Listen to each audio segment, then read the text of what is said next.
Sorry, I stumbled on my words. The Microkorg has lasted the entire existence of my studio. Hey, what's up? This is Todd Smith. I'm back with another video. In this video, I'm going to take a deeper dive into this brand new Ensoniq driven Dawless hardware only setup that I'm going to be using over the next few months. I'll be exploring it, trying to push it as far as possible, step away from the software driven realm, which I was using Korg Gadget. Not that I don't like Korg Gadget. In fact, I feel I was making some of the best music I've ever made in my life. But at the same time, I love exploring, doing different things, mixing it up. Trying different setups in general will change the process of the sound that you create just naturally, because you're doing different things in a different way. You know, if you stick in the same setup, the same loop, the same thing, you're obviously going to start to cycle some sounds, some concepts, some ideas at work. Stepping outside of that completely will often bring new ideas, new concepts. Obviously, sometimes you have to work to that. You have to rebuild a process, rebuild your workflow within that specific design, that specific whatever setup you've chosen. But it will create varied results and also just be fun to explore and mix things up in general. Tell me if you agree on that one, or if you generally like to stay in one setup all the time. Again, I've been in Korg Gadget, has been the front of my setup for almost 3 years. I'm just now mixing it up, going full Dawless again, and there's a lot of people who definitely will probably enjoy that. Before we head home into the studio and I start exploring that concept deeper and showing you exactly what's going to be going on, I want to do a quick kind of touch-up update on my channel. Anyone who's been following me, it's going to be more of a personal update.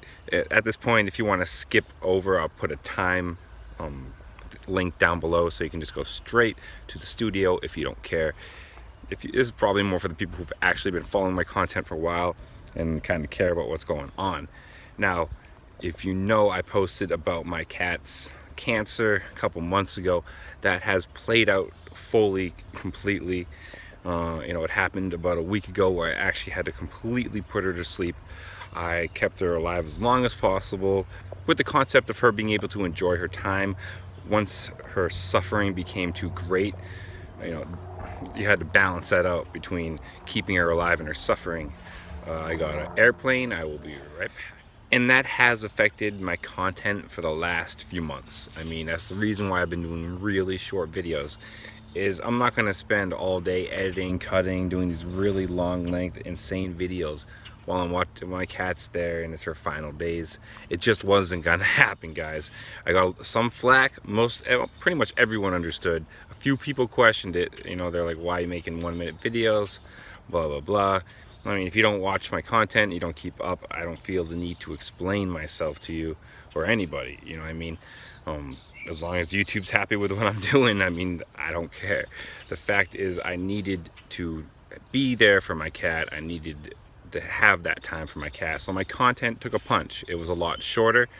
Honestly, NAMM helped a lot. Having NAMM there during those NAMM months gave me something quick to talk about, something furious that a lot of people wanted to click on, gave me some traction in my channel. Once NAMM went away, it became a lot harder to create quick little videos with not a lot of time put into them that actually had some absorption that pulled people in. So it was what it was. I did what I could during the time.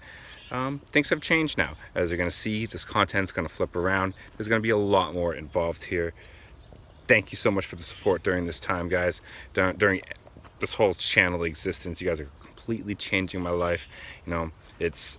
I've told you a million times what you guys have done for me, and it's definitely really been a hard couple months, and having your support and a creative outlet to push it to has been absolutely the wildlife has been absolutely amazing. I will say that even though I didn't put all of my time into it, just having a creative outlet at all during the hard times was very, very good for me. Hey, what's up, guys? On my way home, thinking about it, Korg's been killing, huh? I'm really loving this Korg Opsix. I think it's an absolutely amazing synth. People seem to be really happy with the wave state. What's the other one? The mod wave is coming out. You got the drum machine coming along. They seem to be really killing it in the digital field. I think Korg, keep killing it, Korg.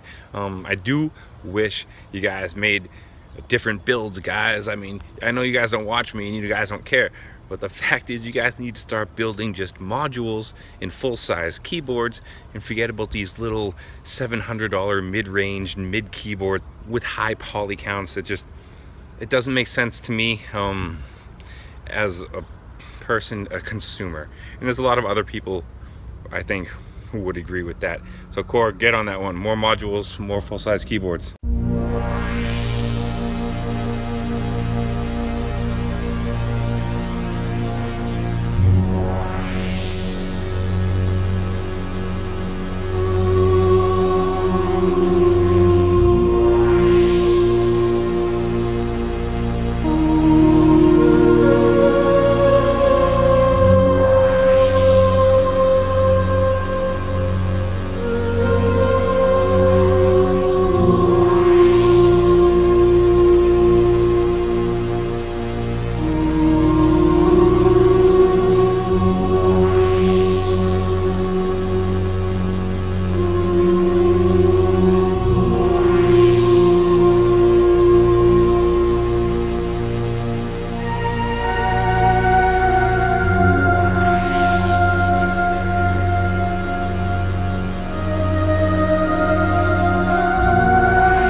So now we're over the Ensoniq. This is going to be the centerpiece of my Dawless studio as of right now. And I think if everything goes good and the sequencer holds up and there's no faults in it, I will definitely probably keep it as the central heart as long as possible.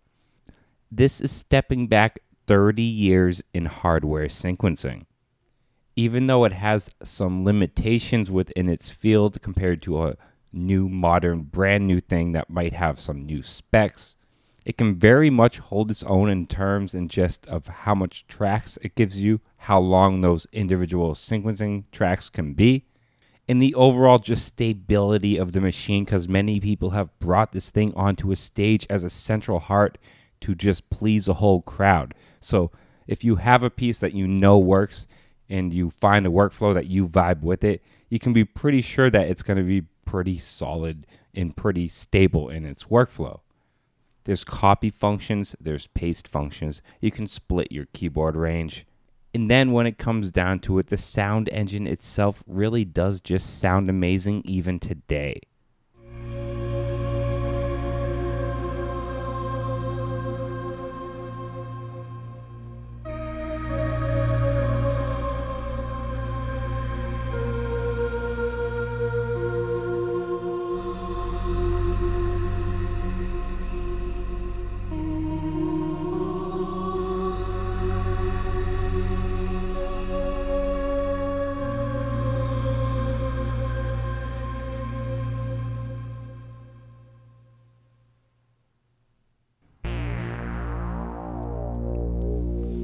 And here we have my two Korgs.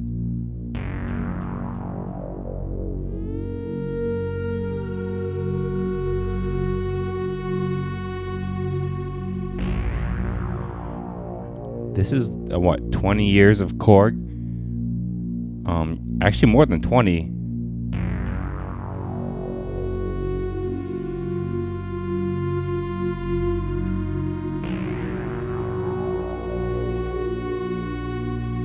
Because the Microkorg came out, I think, 20 years ago. And the MS-2000 which the Microkorg is based off of, came out before that.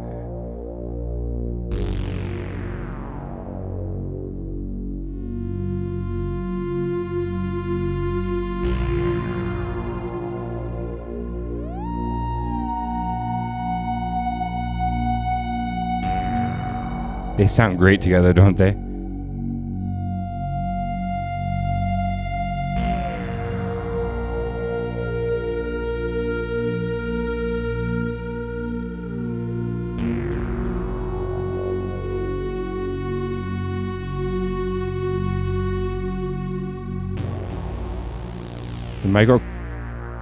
Sorry, I stumbled on my words. The Microkorg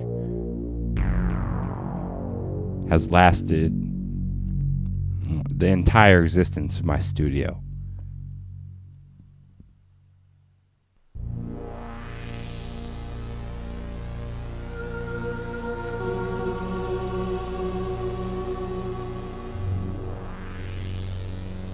And here we have the Blofeld Waldorf. This is a company that I've loved since the 90s.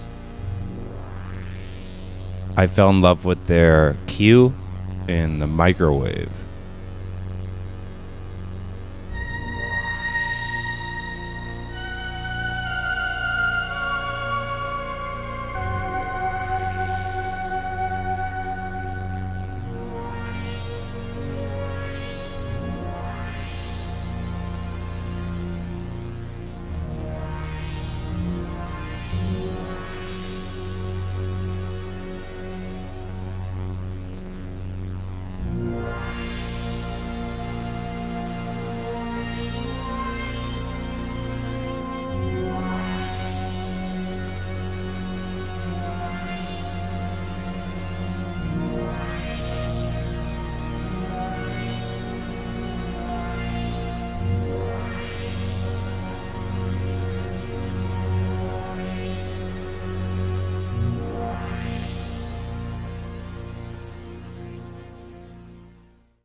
Well, Korg, if you're still watching this, which, why would you? I don't think you are. Opsix is amazing. You blend that with the Microkorg, what is that, again, 25 to 30 years of Korg engine technology blending together. Man, it sounds absolutely amazing when you dial in those sweet spots. It's absolutely killer. The one thing I do have to say is the FM engine might not be the Korg's, creation in a sense, but I do feel that they've added enough to it with the wave folding, the old waveforms, the front interface, the whole interaction of how it goes. I feel the Opsix is very much its own creation. So I hope you guys enjoy this little exploration, and until next time, stay positive, stay creative, support each other, and peace.